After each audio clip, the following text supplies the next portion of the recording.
সুপ্রিয় দর্শক, আসসালামু আলাইকুম। আজকে আমি শুধুমাত্র একটি ডিম আর 1 কাপ আটা দিয়ে ইউনিক বিস্কুট তৈরির নতুন রেসিপি শেয়ার করব। এই অসম্ভব মজাদার বিস্কিটগুলো দেখতে যেমন সুন্দর, তৈরি করাও খুবই সহজ। বিকেলের নাস্তায় ঝটপট এই বিস্কুটগুলো তৈরি করে নিতে পারেন। পরিবারের ছোট থেকে বড় সকলে ভীষণ পছন্দ করবে এই বিস্কিটগুলো। আশা করব প্রতিদিনের মতো আমার আজকের রেসিপি আপনাদের কাছে সহজ লাগবে আর ভালো লাগবে।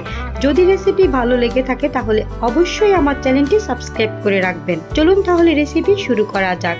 প্রথমে একটি মিক্সিং বোলে নিয়ে নেব স্বাভাবিক তাপমাত্রায় থাকা একটি ডিম, সাথে দিয়ে দেব হাফ চা চামচেরও কম লেবুর রস,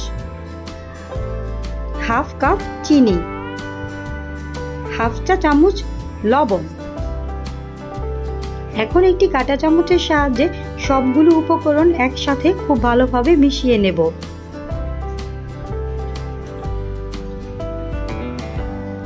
এই পর্যায়ে মেশানো হয়ে গেছে। এখন এর মধ্যে দিয়ে দেব 2 টেবিল চামচ পরিমাণ রান্নার সয়াবিন তেল। আবারও খুব ভালোভাবে উপকরণগুলো মিশিয়ে নিতে হবে।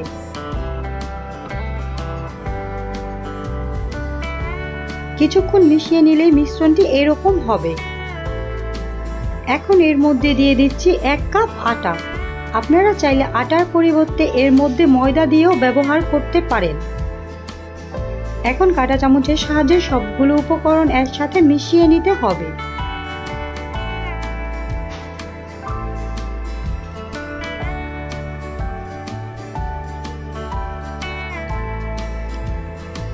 মিশ্রণটি যেহেতু আঠালো, এই পর্যায়ে হাত দিয়ে খুব ভালোভাবে মথে ডোটি তৈরি করে নিতে হবে।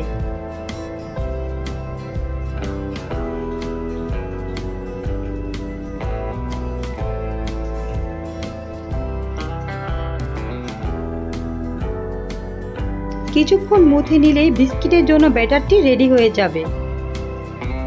এই পর্যায়ে আমার ব্যাটারটি তৈরি হয়ে গেছে। এখন এরকম একটি টেবিল চামচ দিয়ে এখান থেকে অল্প পরিমাণ ব্যাটার হাতে নিব। এই চামচের সাহায্যে ব্যাটারগুলো হাতে নিলে সবগুলো বিস্কিটের সাইজ সমান হবে।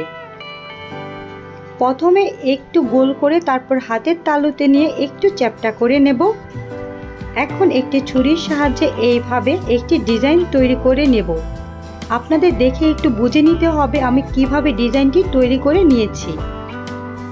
এই বিস্কিটগুলো তৈরি করে রেখে দেওয়া যাবে না, সাথে সাথে চুলায় তেলে ভেজে নিতে হবে। চুলায় আমি আগে থেকেই তেল গরম করে রেখে দিয়েছি। তেলটা যখন হালকা গরম অবস্থায় থাকবে তখন এই বিস্কিটগুলো দিয়ে দিতে হবে।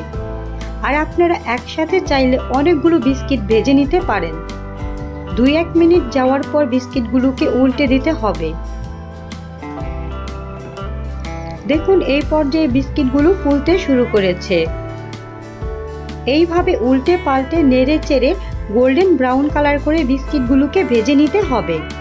সুপ্রিয় দর্শক, আশা করব প্রতিদিনের মতো আমার আজকের রেসিপিও আপনাদের কাছে সহজ লাগবে আর ভালো লাগবে। যদি আমার রেসিপি আপনাদের কাছে ভালো লেগে থাকে তাহলে অবশ্যই আমার চ্যানেলটি সাবস্ক্রাইব করে রাখবেন। দেখুন বিস্কিটগুলোর মধ্যে খুব সুন্দর একটি কালার চলে এসেছে। এখন একে একে বিস্কিটগুলোকে তুলে নেব। একইভাবে আমি সবগুলো বিস্কিট তেলে ভেজে নিয়েছি। এই পর্যায়ে আমি একটি বিস্কিট ভেঙে শেয়ার করছি বিস্কিটের ভেতরে কতটা নরম এবং খেতে দারুণ মজার হয়ে থাকে। আজকে এই পর্যন্তই। সবাই ভালো থাকবেন। আল্লাহ হাফেজ।